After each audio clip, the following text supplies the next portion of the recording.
everything in nature speaks, and it's for us to appreciate nature's dialect.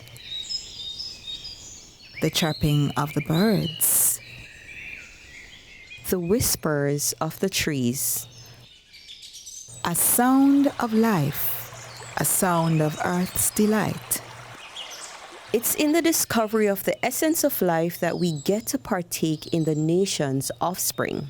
It's coffee, the signature taste of Jamaica.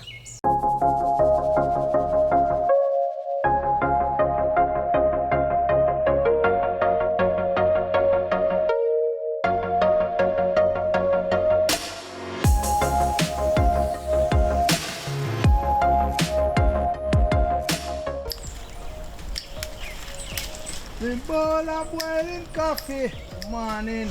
I get up like 4:30 in the morning, 4:30, pretty early. First thing I do, I give the Creator thanks for waking me up, right? And then I pack my little bag and I head to the farm. Once you're in the farm, you connect with nature, right? Just like how the plants grow, that's the spirit that you have. I'm Stephen Hibbert, CEO of Exotic Blue Coffee Company, also the farmer of Exotic Blue Coffee Farm. Agriculture is a way of life for us who live in the mountain. Hence, I decided on going into coffee, and the reason for that, I have a full-time job, a job that takes me all over the island, right? Sometimes internationally as well. So I had to plant something that I don't have to be nurturing like a baby, 365 days a year. Hence, coffee was my dream call, and I grabbed it with both hands. You look on the stages of coffee. The coffee becomes white, that's the flowering. Then it becomes green, that's the berries start to form, and you're watching that little baby growing up, and then the coffee's turning red, it's ripe. And then it goes straight to the processing, and then from the processing to the consumer. What other joy there is. Pause. How about taking us through the process? I bring coffee to you from the seed to the cup. What do I mean? The coffee is planted, I planted the coffee, right? Once the coffee is planted and nurtured and start to produce in about 2 years' time, the coffee is now processed. So once it is reaped, it is taken from the farm. And when we take it from the farm, it weighs 60 pounds. So just to take that out on your head, right? The passion in navigating those mountains, those slopes, right? Those 60-degree slopes. When coffee is planted, especially when they're young, it has to be grown under certain shades. So your shade cover can't be that too dense. So we normally plant bananas planting throughout the field. And once it reaches a certain stage, when the coffee reaches like a 3-year-old, we can start to remove those bananas from the farm. The banana also takes the nutrients away from the coffee. So hence we don't really plant and keep the bananas into the farm. Most farmers are really suffering from that. Right, you have the sooter mole, you have the white flies, leaf miner, and so on. But the critical one is the coffee berry borer.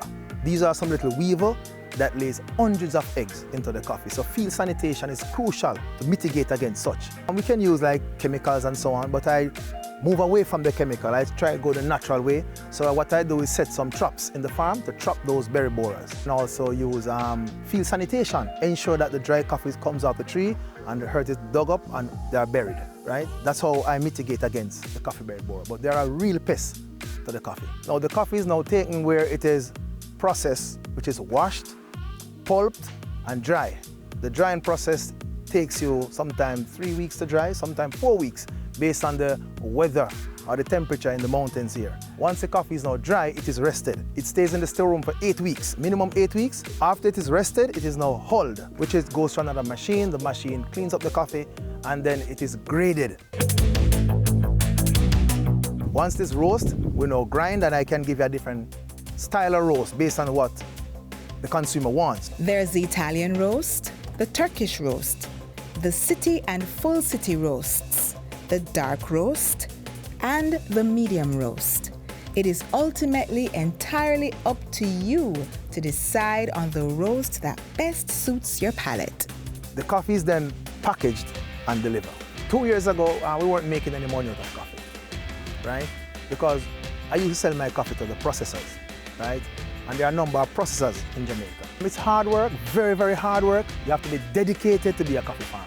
Sometimes the price is not right? But you still have to dig deep and bring good coffee to the consumer. Sometimes when your consumer call you, your customer call you and say, this coffee is the bomb. You know, it gives you that energy, so you want to go more. Jamaica is prized, the coffee is prized, and you are a part of that process. You know, it gives you that spirit inside of you to go further. I would encourage young people to get involved in farming, get involved in coffee. Now, the more people we get in coffee, we can produce more coffee to send to the globe. It is a sought after coffee. It's one of the best coffee in the world right now. Jamaica Blue Mountain coffee. It's that deep, rich coffee flavor. That is the signature of Jamaica.